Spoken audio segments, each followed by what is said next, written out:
2부 시작하도록 하겠습니다. 2부에서는 하나의 주제를 좀 더 깊이 있게 들여다보려 합니다. 오늘은 내란 재판부 논의에 대해 살펴보도록 하겠는데요. 이에 앞서 먼저 각 신문 일면과 주요 사설을 빠르게 훑어보겠습니다. 1부에서 소개한 김용현 전 국방장관 변호인들이 법정에서 소란을 피운 데 이어 유튜브에 나가 이진관 재판부를 조롱한 데 대해 경향신문이 일면 톱 기사로 비판했습니다. 경향신문 내란 변호인들의 법원 조롱 돈벌이. 이 사안에 대해서는 진보 보수 언론이 모두 내란 재판 변호인들의 행동에 대해 사설을 통해 강하게 비판했습니다. 한겨레 모욕당하는 내란 재판 법원은 단호한 단죄 의지 보여야. 경향신문 김용현 변호인의 법정 모독 사태 대법원은 방관할 건가. 중앙일보 법정 농락 김용현 변호인들 엄중한 책임 물어야. 속보 하나 전해드리겠습니다. 민주당 아침 최고위원회 새 소식인데요. 정청래 대표는 국민의힘 위원정당 해산 심판 대상에 올려 심판받게 하겠다고 말했고요. 김병기 원내대표는 내란 전담 재판부 포함한 사법개혁 차질 없이 추진하겠다. 내란 전담 재판부 당연히 설치해야 국민이 명령한 것이다. 이게 내란 전담 재판부 설치를 두고 정청래 대표와 김병기 원내대표가 조금 입장이 다른 게 아닌가라는 이야기가 있었는데 오늘 아침 최고위원회의에서는 김병기 원내대표도 비슷한 입장을 나타냈네요. 그럼 내란 특별재판부 또는 내란 전담재판부에 대해서 다시 한번 조금 더 깊게 살펴보도록 하겠습니다. 일요일은 어제였습니다. 더불어민주당 전현희 최고위원이 기자간담회를 열었습니다. 그러면서 특검이 있으면 특판도 당연히 있어야 한다. 내란 전담 재판부를 반드시 도입해야 한다고 말했습니다. 그리고 내란 전담 재판부야말로 조희대 사법부의 내란 종식 방해를 막아낼 가장 확실한 안전장치라는 이유를 들었는데요. 그러면서 전현희 최고위원은 대법원의 대선 개입 의혹, 윤석열 전 대통령 구속 취소, 내란 관련 혐의 주요 피의자 구속영장 기각 등을 거론했습니다. 먼저 용어 정리부터 좀 해야 될 것 같습니다. 이게 지금 혼용돼서 쓰이고 있어가지고요. 내란 전담재판부와 내란 특별재판부는 김 변호사님 이게 어떻게 다른 건가요? 내란 전담재판부는요. 기존 법원 조직 안에서 내란죄, 외환죄 같은 중대 범죄를 전담해서 신임하는 재판부입니다. 그리고 내란 특별재판부는 사실 헌법 110조에는 특별재판부에 대한 내용이 적혀 있어요. 군사법원인 거죠. 군사법원 이미 있는 거죠 지금. 네, 군사법원 어떻게 얘기를 하고 있냐면 헌법 10조는 군사재판을 관할하기 위해서 특별법원으로서 군사법원을 둘 수 있다라고 하듯이 우리는 내란 특별재판부라는 것은 법원 밖 혹은 또는 별도의 특별한 절차나 구성을 갖는 재판부를 말해요. 그래서 사실 우리가 이제 내란 특별재판부를 한다면 어쩌면 헌법상 근거가 필요하다라는 논의가 되는 거죠. 왜냐하면 물론 예시로 이제 군사재판만 특별재판부를 써놓고 있고 일반 특별재판부에 대한 구성을 법률에 위임한 사실은 없어요 헌법에. 우리가 반민특위 그게 내란 그러니까 특별재판부 아닙니까? 네. 네. 그런 식으로 이제 이게 그럼 뭐가 되냐면 임시 그리고 특별 그리고 약간 그 법원 구성의 그 내용까지도 법률에 어느 정도 위임하기 때문에 이제 특별재판부가 되는 거고 내란 전담재판부는 지금 기존에 있는 일반 법원 안에 심리를 전담할 수 있는 전문적인 그런 내란 외환죄에 집중하는 그런 전문 법원 재판부를 두는 거죠. 그러니까 지금 직위원 재판부라든지 여기는 이제 내란 재판도 하지만 다른 사건들도 하고 맞습니다. 이렇게 하는데 이걸 빼고 내란에만 집중하도록 하자. 지금 형사 합의 여러 부가 이제 맞습니다. 하고 있는데 이걸 다 합쳐서 이렇게 내란 재판 전담 재판부를 따로 만드는 거죠. 이제 별도로. 그러니까 형사 합의부 뭐 이래 하듯이 그렇죠. 하나의 부로서 가정법원도 있고요. 특허법원도 있고요. 행정법원도 있죠. 이런 식으로 이제 이런 법원들이 이제 각 법원 조직법으로 법률에 의해서 이제 전문 법원들을 두잖아요. 그런 것처럼 우리 내란 외환죄는 특별한 법 아니냐. 이걸 좀 특별하게 법원 구성을 해서 전문적으로 집중해서 우리가 재판을 받자, 판결을 받자라는 취지죠. 사실은 이게 너무나도 복잡하고 여러 피고인들이 있지만 하나의 큰 사건 아닙니까? 다 연결되어 있잖아요. 근데 이걸 분리해서 판결을 하는 것 자체도 굉장히 비효율적이지 않냐라는 취지에서 나온다고 저는 생각을 하고 과거에 지금 우리 직위원부터 시작해서 우리 조희대 대법관까지 해서 좀 사법부에 대한 국민적 신뢰가 많이 떨어지지 않았습니까? 그러니까 오히려 전담 재판부를 둬서 집중 심리도 하고 전문적 심리도 하고 그리고 정말 공정한 재판을 해달라라는 국민적 요구라고 저는 생각합니다. 근데 이게 원래 민주당이 처음엔 내란 특별재판부를 얘기하다가 네. 지금 전현희 최고위원이나 얘기하는 거는 내란 전담재판부잖아요. 그러면 이게 내란 전담재판부를 하자는 것이 이제 그 방금 말씀하신 조희대 대법원에 대한 불신 네. 그리고 직위원 재판장에 대한 이렇게 불안감 이런 것들 때문인데 내란 특별재판부는 모르겠는데 내란 전담재판부는 대법원 구조 안에 있는 거라면 이게 안전장치가 될 수 있느냐 이런 의문도 나올 수 있지 않습니까? 그런데 사실은 법원의 구성이나 조직은 결국은 법률이 정하게 되어 있습니다. 그렇기 때문에 법원 안에 전담 재판부를 둔다 하더라도 그 구성에 대한 어떤 식으로 구성해라라는 그러니까 법관으로 구성하되 이런 추천으로 법관을 구성해라라는 거는 법으로 정할 수 있죠. 그렇기 때문에 그러면 좀 더 과거에 이제 조희대 대법관이 그냥 지명하는 이런 성향의 법관들로 구성된 아니면 이런 식으로 배당 그걸 우리가 못 믿으니까 그런 부분에 대해서는 어느 정도 견제할 수 있다라는 거죠. 물론 이제 만약 법안이 구성되면 더 구체안이 나오겠습니다만 그러면 보통의 경우는 형사 합의부 뭐 1부, 2부 네. 쭉 있을 때는 이거는 보통 대법원이라든지 이게 자동 배정 시스템으로 해서 네. 이렇게 되는 거 아닙니까? 그러면 내란 전담 재판부는 내란 전담 재판부의 그 판사, 법관들은 물론 이제 당연히 그 현재 이제 법원 내에 있는 판사들이겠지만 네. 그 판사들 중에서 어떤 기준에 의해서 선택한다라는 게 법률로 정해질 수 있는 건가요? 네, 가능하고요. 지금 사실 입법 발의가 박찬대 의원님이나 이성윤 의원님이 대표 발의한 재판부 발의 내용을 보면요. 시민사회나 뭐 그거는 내란 특별재판부 아니었습니까? 근데 이제 그 내용이 이제 변경이 되어서 이제 같이 가니까 하면 그런 식으로 정리하는 거는 법적으로 문제가 없다 이거죠. 그 내부의 구성을 그런 식으로 추천을 해서 하면 어떻겠냐라는 거는 전혀 위헌 사항도 아니고 위법 사항도 아니고 그걸로 인해서 오히려 공정이 침해되는 것도 아니다. 지금 많이들 이제 반대하시는 분들의 우려 사항은 이거잖아요. 지금 현재 재판이 진행되고 있는데 이 재판을 뒤집기 위해서 만드는 법 아니냐. 오히려 지금 사법부까지 쥐락펴락 하려는 법 아니냐라는 게 사실 문제인 거 아닙니까? 저는 그렇다고 생각하지 않아요.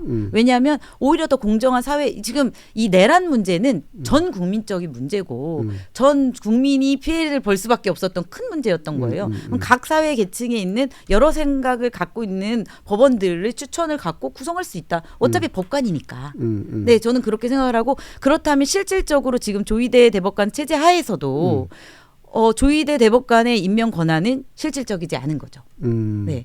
그렇게 한다면 어떻겠냐. 이게 다시 한번 정리를 해보면요. 네. 이게 서울지방법원이 있으면 네. 서울지방법원 안에 이제 형사합의부가 쭉 있지 않습니까? 네. 쭉 있는데 이 만약에 지금 1심에서 내란 전담재판부를 만든다면 이 형사합의부 뭐 32부, 33부 쪽 있는데 그중에 내란 전담재판부가 서울지방법원 산하의 하나가 만들어지는 거고 네. 만약에 지금 전현희 최고위원이 말하는 것처럼 아마 1심 말고 2심에서 만들어질 수 있다라고 하면 서울고등법원 안에 거기도 이제 형사 그렇죠. 합의부 쭉 있는데 그중에 하나 내란 전담재판부라는 하나의 부가 그러니까 하나의 형성이 되는 거고 그리고 형사 합의부라든지 이런 것은 주로 이제 그 자동 일반 배당 시스템에서 돌아가는데 이건 물론 법률을 어떻게 정하느냐에 따라 다르겠습니다만은 내란 전담 재판부의 법관들은 현재 법원 소속 이전에 내란 특별 재판부는 뭐 국회가 뭐 하고 또는 뭐 이제 외부 시민 뭐 이런 얘기 논의가 좀 있었습니다. 여기서는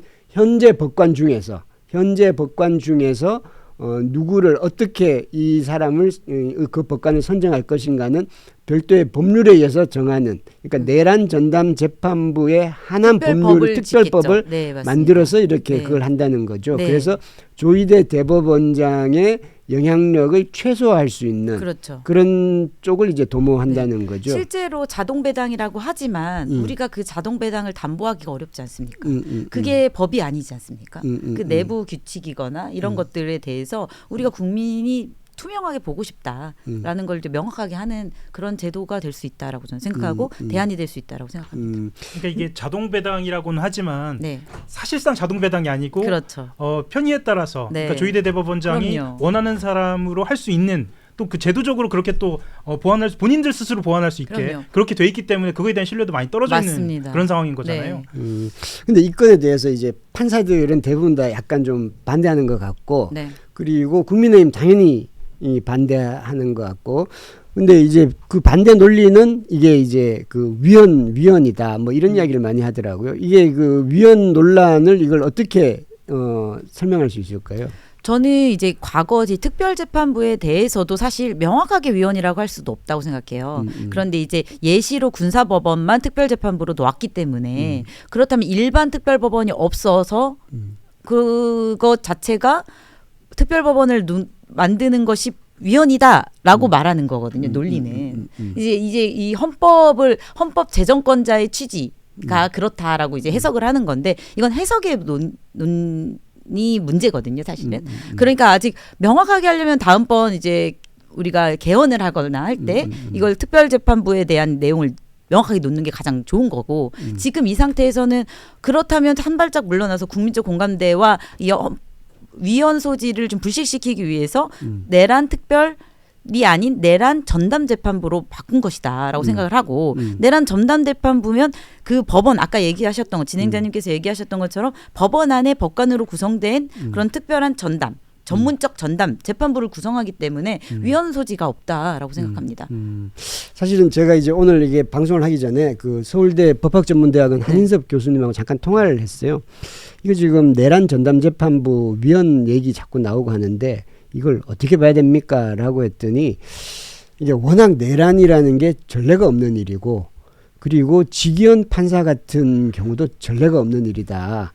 그러면서 이제 예전에 그 전노 재판 그게 이제 또 내란 재판이지 않습니까? 그때 당시 김영일 재판부라고 있었는데 그 사람 굉장히 보수적인 사람이다. 네. 굉장히 보수적인 사람인데도 나중에 이제 재판이 끝나고 나서 죽을 고생을 했다. 네. 상상보다 훨씬 더 힘들었다. 네. 그때 더 힘들었다는 건 뭐냐 하면 전노 쪽이라든지 이쪽 보수 쪽 그러니까 이제 전노 공격들. 지지층이라든지 이쪽에서의 전노 지지층이라는 게 지금 이제 무슨 저기 그 정광훈 지지층처럼 막 바깥에 시위하고 이런 게 아니라 여러모로 이렇게 이제 법조인들이라든지 카르텔이라든지 이런 압력들이 여러저러 왔다는 거죠. 그런 어려움을 했음에도 불구하고 김영일 재판관이 굉장히 보수적인 사람인데도 이제 법정에 대해서도 딱 권위를 지키고 이제 굉장히 강하게 했었죠. 그리고 이제 결론적으로는 이게 위헌 논란에 대해서 입법부는 광범위한 논의의 재량권을 갖고 있다. 법률은 사법부가 하는 것이 아니라 입법부가 정하는 것이고 사법부는 그 입법부가 법률이 정해지면 그 법률에 의해서 그 법정 진행을 이제 진행하면 된다는 것이고 그래서 또 행정부는 지금 뚜렷한 말을 하지 않고 있는데 행정부는 그런 게 당연한 거다. 네. 행정부라는 것은 여기에 섣불리 이제 이래라 저래라 할 수 없는 것이고 그리고 그 상황에 대해서 잘못 끼어들면 이게 사법권 독립 침해 논란이 있을 수 있으니까 입법부는 지금 입법부의 일을 하는 거고 사법부는 사법부의 일을 하고 행정부는 행정부의 일을 하면 된다. 어떻게 보면 약간 좀 황희정선 같은 말씀이긴 합니다만 그렇게 설명을 근데 하시더라고요. 저는 이런 생각이 들어요. 이거는 법원 조직에 관한 내용이거든요. 사실은 사법부의 독립이라는 것은 지금 사법의 판단, 즉 법률이 정한 헌법 101조에 이렇게 얘기했잖아요. 법관은 헌법과 법률에 의하여 법관의 양심에 의해서 심판을 하는 거예요.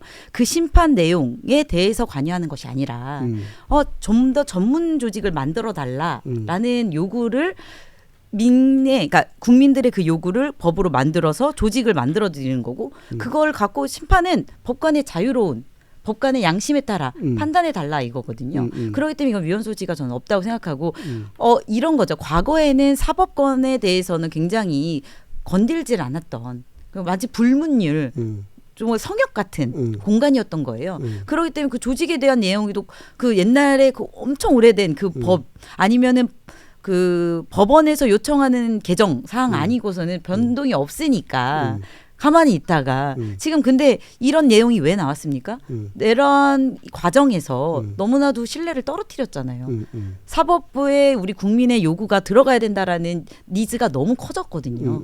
그렇기 때문에 그런 이 전체적인 흐름 속에서 이걸 좀 볼 필요가 있다. 어떻게 운영해야 될 것인지에 대해서도 이런 생각이 좀 들고 저는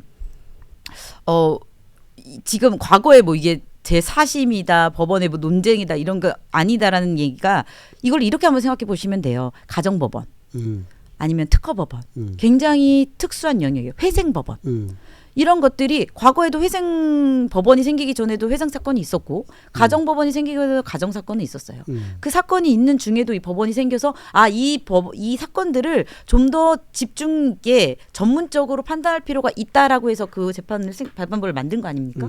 그런 것처럼 내란 사건이 지금 너무나도 큰 문제예요. 지금 사실 민주당도 그렇고 모든 국민도 이 내란 척결은 확실히 필요하지만 민생도 지금 돌봐야 된다. 민생 사건도 지금 빨리 진행돼야 된다. 이런 사회적 흐름도 있지 않습니까? 그 전담부의 이 내란 사건을 빨리 정리할 수 있게 해주고 나머지 사법부들은 일반 사건들을 빨리 점령해라. 제대로 작동할 수 있게 도와주는 오히려 그런 계기가 되지 않겠는가라고 저는 생각합니다. 이게 그 지금까지 이제 그 법적인 부분을 좀 살펴봤고요. 정치적 상황을 한번 볼 텐데요. 이게 내란 전담재판부는 정청래 대표가 계속 주장해 왔다가 오늘 최고위원회에서는 조금 다르게 말하긴 했습니다만은 최근 들어서는 이게 수면 아래로 조금 깔아앉았던 사안이죠. 그러다가 이제 최근 지기현 재판부의 재판을 보면서 이게 윤석열 전 대통령이 이게 석방될 수 있는 거 아닌가. 이게 1월 18일이 아마 이제 구속 시한 마감이죠. 그리고 박성재 전 법무장관 등 영장 기각 사례가 계속 잇따르자 이게 민주당 지지층을 중심으로 이건 내란 전담 재판부 설치해야 되는 거 아니냐라는 요구가 이제 빗발쳤고 그래서 여기에 대해서 이제 김용민, 전현희 의원 등이 강하게 요구하고 있는 모양새인데 이 지금 현재 민주당 내에는 이 내란 전담 재판부에 대해서 이게 입장들이 어떻게 좀 나눠져 있습니까? 지금 아직 뭐 합의에 이르지 못한 건 모두가 그렇죠. 아다시피 그런 상황이고요. 그 필요성은 좀 있다고는 많이들 공감하고 있는 것 같아요. 그렇지만 그냥 필요성이 있다라는 취지로 지금 흘러가는 것 같습니다. 근데 이제 일부 지금 얘기하는 거는 그 김용민 의원 등 이제 강경파가 이걸 밀어붙이고 있다. 또는 그 지방선거에 나가려는 분들, 전현희, 김병주 이런 분들이 또 이걸 해서 지지층에 그걸 얻기 위해서 이제 이러고 있다라고 하는데 김용민 최고위원은 뭐 꼭 지방선거 이것과 상관없이 아마 본인 소신이지 않을까라는 생각은 들어요. 이전부터도 이제 이렇게 얘기를 쭉 해왔었던 거고 뭐 전현희 최고위원도 저도 뭐 그러지 않을까라는 생각이 들곤 하는데 이거를 강성 지지층 여론몰이에 이렇게 강성 지지층 여론몰이에 이른바 일부 민주당 강경파 의원들이 이 층들의 표를 얻기 위해서 그런다라는 것은 뭐 약간의 마타도어성 또는 약간 이 프레임을 조금 하는 그런 느낌이 들긴 해요. 그런 성격이 전혀 없진 않겠습니다만은 이 사안을 그렇게 볼 수 있을까? 난 그런 의문이 들더라고요. 저는 이런 생각이 들어요. 우리나라가 청산하지 못한 게 뭐가 있습니까? 일제 과거사 청산 못했지 않습니까? 그때 전담 재판부가 제대로 활동을 못했기 때문이었어요. 재판부를 만들어도 힘들었던 거거든요. 그런데 지금은 일반 재판부가 이거를 하고 있고 좀 업무량이 너무 많잖아요. 지금 사실 아까 1부 때 말씀드리고 싶었는데 특검이 바뀐 거 아시죠? 특검이 바뀌면서 결국 아까 우리 이준수 씨도 잡은 것이다. 저는 열심히 일하니까 누가 들어가고 어떻게 전담을 하고 하느냐에 따라서 성과가 달라진다고 생각을 해요. 그러니까 전담 재판부를 딱 두어서 그러면 자신의 존재 자체 이유잖아요. 그러면 더 집중해서 심리할 수밖에 없다. 그리고 공정하게 판단할 수밖에 없다라고 저는 생각을 하거든요. 너무 흐지부지 되면 우리가 지금 벌써 1년이 됐습니다. 이제 곧 그렇죠. 1년이 도래요. 그러면 이 1년 동안 흐지부지 된 것들이 아직도 1심이 제대로 결과가 나오지 않은 상황. 너무나도 명확한 증거들이 올해는 뭐 넘어갈 것 같아요. 네, 예, 네. 예, 예. 그렇기 때문에 이제 집중 심리 해라라는 취지이고요. 이건 정말 전 프레임이라고 생각을 하고 오히려 전담 재판부가 생기면 나머지 오히려 그 내란 문제들이 조금은 전문가에게 이렇게 맡겨지고 민생 현안들로 정치권이나 우리 이제 국민적 이슈가 좀 흘러갈 수 있지 않을까라는 생각이 좀 더 듭니다. 그 프레임에 대한 설명은 좀 해야 할 것 같습니다. 뭐냐면 잠깐만요. 이것부터 예. 먼저 설명하고 이게 이제 제작진이 자꾸 재촉을 해서 아이디 오토노맨 슈퍼챗 큰 금액 감사 인사 부탁드려요. 감사 인사. 너무 그대로 읽으시는 거 아닙니까? 예. 아이디 도브 018 슈퍼챗. 예, 감사드립니다. 느낌표도 읽으셔야 할 것 같은데요. 네. 부탁드릴까요? 느낌표 깜빡이 막 이런 거. 예, 또 예. 말씀하시죠. 그 프레임에 대한 설명은 좀 드리고 넘어가는 게 좋을 것 같아서 제가 한 말씀 드리면 이런 프레임이 있습니다. 그러니까 아까 말씀하셨던 것 중에 하나의 내용이긴 한데 재판부 구성을 어떻게 하느냐가 핵심이거든요. 그렇죠. 네. 예, 그러니까 입법을 어떻게 가져가느냐인데 어느 논자는 내란 전담 재판부는 그러니까 재판부 구성을 아예 입법부가 손을 떼는 것이 전담 재판부다라고 하는 쪽도 있습니다. 근데 다만 지금 현재의 민주당 입장은 내란 재판부 구성도 입법으로 최대한 공정하게 하겠다라는 거거든요. 네. 어떤 프레임이 작동하냐면 그러면 결과적으로 민주당이 재판부를 구성하게 되는 거 아니냐 이런 프레임이 작동을 하는 거고 저도 어제 이제 민주당 한 의원하고 통화를 했습니다만 이 프레임이 의외로 중도층에 소구력이 있지 않을까라는 걱정을 합니다. 예, 걱정을 합니다. 중도층을 향해서요. 그러니까 내년 지방선거가 다가오면 어쨌거나 이 내란과 관련된 재판 그리고 수사가 마무리가 돼갈 텐데 1심 마무리가 되고요. 그 순간 만약에 이 프레임이 작동해서 봐라 재판 민주당이 좌지우지한 거 아니냐라고 했을 때 우리가 불리한 지형에 놓일 수 있지 않을까라는 그런 걱정을 한다는 겁니다. 그런 프레임이 작동을 할까 걱정을 한다는 거예요. 제가 프레임 설명 좀 드렸습니다. 근데 저는 구더기 무서워서 장 못 담그는 거 아니지 않습니까? 아니 근데 정말 대다수의 저희는 정말 저 서초갑에서 활동을 하고 있어요. 그럼 굉장히 서울에서 가장 보수거든요. 험지죠. 험지 전략지라고 해주십시오. 그런데 이 전략지에 있는 분들도 이런 얘기를 해요. 윤석열은 나라를 망해먹었다. 윤석열의 내란 행위는 불법이 확실하다. 이거에 대해서는 대부분의 정말 극우의 몇몇 윤어게인을 외치는 사람들 말고는 굉장히 동의하고 있는 국민적 공감대가 형성되어 있다고 보수를 생각합니다. 망친 거죠, 사실 윤석열이. 네, 맞습니다. 그렇다면 그걸 빨리 청산해야지 저는 정치적 화합과 통합도 된다고 생각을 해요. 이 문제를 안고서는 뭐 우리가 정말 국민 대통합을 얘기하기도 굉장히 어렵지 않은가.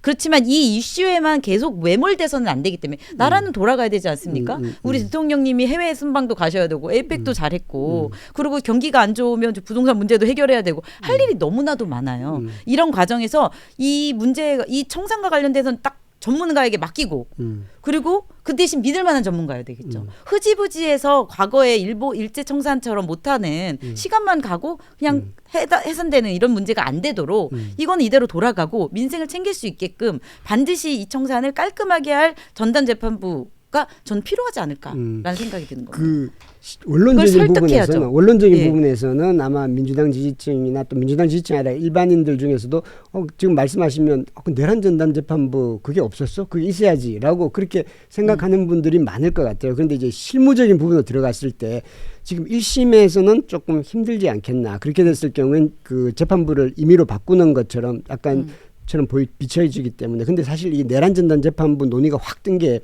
지기현 재판장 때문인데 네. 그러면 어쨌든 1심은 지기현 재판장이 1심을 하는 거를 끝까지 두고 봐야 되는 거고 거기에 개입을 할 수 없는 거고 그리고 내란 전담 재판부를 하게 되면 오히려 국민의힘한테 공격의 빌미를 제공해서 이제 사법부를 침해한다라고 하고 또 위헌 소송을 낼 수도 있고 이렇게 해서 결국 나중에 이게 이 내란 재판을 더 끌고 되고 더 시간이 지체되는 거 아닌가 의도와 다르게 네. 이런 걱정을 하시는 분들은 있는 것 같아요. 저는 그거에 대해서 아이디어가 뭐냐면 저는 굳이 2심에만 둘 필요는 없다고 생각을 해요. 왜냐하면 새로운 사건들도 생기고 있지 않습니까?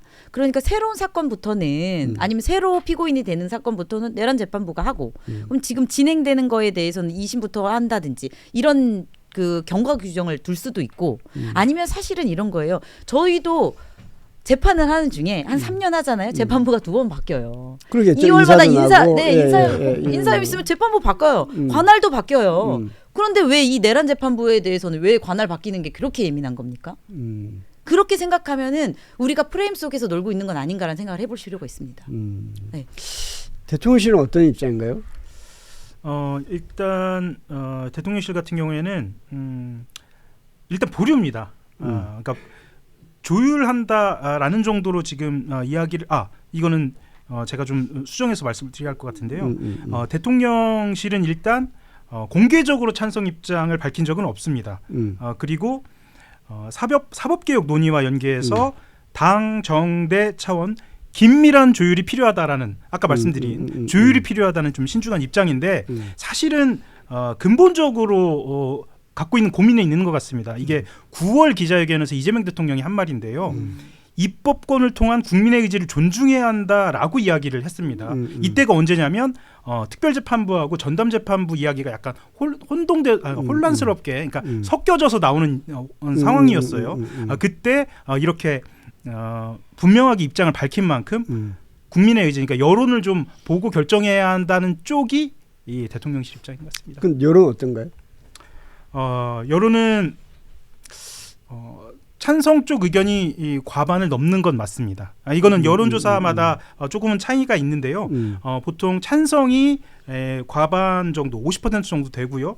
반대가 한 30에서 40% 정도. 그러니까 6대4, 7대3 정도로 찬성은 좀 높은 비율입니다. 근데 의외의 결과도 있습니다. 중도층에서도 찬성 비율이 좀 높습니다.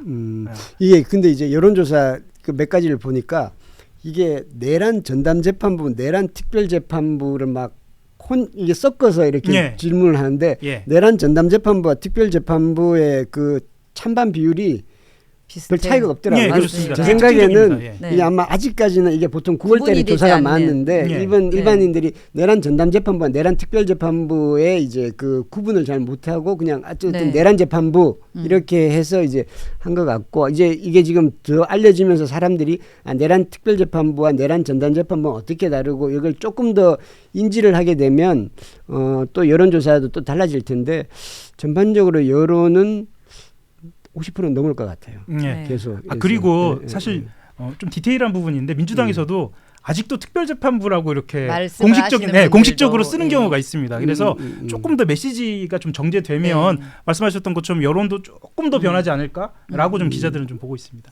여론 지금도 과반이 넘는데 그럼 더 올라간다는 건가요? 그럴 수도 있죠. 그러니까 여론은 이제 추세니까 그 추세로 봤을 때는 특별재판부가 갖고 있는 유연성의 논란은 아무래도 전담재판부에서는 상쇄가 되니까 그래서 여론도 지금보다는 전담재판부를 조금 더 찬성하지 않을까. 그리고 특히나 이제 지휘원 재판부가 계속 이런 식으로 지휘원 재판부가 제일 크게 기여를 했죠. 이 논의에는. 거기에다가 지금 변호인들도 크게 기여를 하고 있고. 그러면 여론도 전담재판부로 좀 제대로 한번 하는 재판을 보고 싶다라고 좀 여론이 형성이 될 것 같습니다. 물론 이제 여론으로 이걸 법률을 정할 수는 없겠지만 이 논의가 이제 지금까지 의견이라든지 법적인 그거 빼고 그냥 단순히 전망, 예측.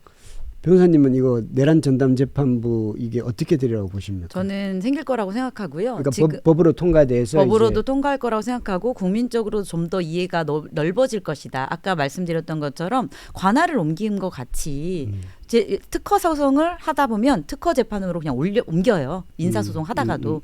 그런 것처럼 좀 편안하게 생각하실 수 있는데 아까 말씀드렸던 것 같이 자꾸 저쪽에 상대방 그 내란에 동의하는 사람들의 프레임 속에서 우리가 이게 뭔가 제사 아니면 사법권의 침해 아니냐라는 프레임 때문에 그런 거지. 그것에 대해서 정확한 설명, 이해, 그다음에 이해가 있다면 더 많은 동의가 될 것이다. 그리고 지금 벌써 50%가 넘었잖아요. 특별인지 일반인지도 구분이 안 되는 상황에서도 50%가 넘었다는 거는 엄청난 국민적 동의를 받고 있다라고 생각합니다. 하영 기자는 어떻게 보세요? 원래대로 하면 아까 말씀드렸던 것처럼 특별재판부, 전담재판부 섞여 나오면서 위헌성 논란도 있었고 아까 제가 설명드린 프레임과 관련된 우려도 있었고 그래서 보류하자, 천천히 하자 이런 분위기였지 않습니까? 그런데 이제 미뤄둘 수 없는 현안이 되지 않았나라는 좀 생각은 듭니다. 왜냐하면 또 내년 지방선거 전에 지금 이 현안과 관련돼서는 좀 처리를 하고 넘어가야 본격적으로 지방선거와 관련된 쟁점들로, 예를 들면 민생과 관련된 쟁점들로 갈 수 있겠다라는 분위기도 좀 있거든요. 그래서 생각보다 좀 더 서둘러질 수 있지 않을까, 서둘러서 이거를 법안으로 가져갈 수 있지 않을까라는 좀 생각도 좀 듭니다. 예, 알겠습니다. 그 매번 얘기됐던 거지만 이게 보통 이런 문제가 나올 때 사법부가 늘 하는 얘기가 이제 사법권 독립 이런 얘기를 많이 하는데, 사법권 독립은 사법부는 왜 따로 떨어져서 마음대로 하라는 그 독립이 아니라 사법부가 국민을 지키기 위해서 이제 권력이라든지 이런 데로부터 이제 아주 초월해서 이제 제대로 하라는 거지, 그 주권자인 국민으로부터의 독립을 얘기하는 건 아니라는 생각은 들긴 합니다. 예, 오늘 방송은 여기까지입니다. 시청자 여러분, 첫날 방송 어떻게 보셨는지요? 아직 처음이라 부족한 점이 많습니다. 의견 주시면 잘 반영해 더 좋은 방송 만들 수 있도록 최선의 노력을 다하겠습니다. 그리고 이걸 제가 할까 말까 망설였는데, 제가 이 뷰리핑을 하기 전에 지난주까지 한겨레 홈페이지에 매일 뉴스 뷰리핑을 연재했습니다. 말미에 시사 관련 노래 한 곡을 유튜브로 붙이곤 했는데, 오늘도 이 뷰리핑을 하다 보니 노래 한 곡이 떠올랐습니다. 이제 김건희 씨가 받은 선물 관련 뉴스를 보니 망설여지네요. 멜로망스의 노래가 떠오르는데, 이게 가사가 내용이 이런 게 있죠. 나에게만 준비된 선물 같아. 네. 네, 죄송합니다. 함께해 주신 김한나 변호사님, 하영 기자 두 분도 같이 인사드리시죠. 네, 감사합니다. 예, 시청자 여러분, 내일 오전 9시 30분에 다시 뵙겠습니다. 안녕히 계십시오. 안녕히 계세요.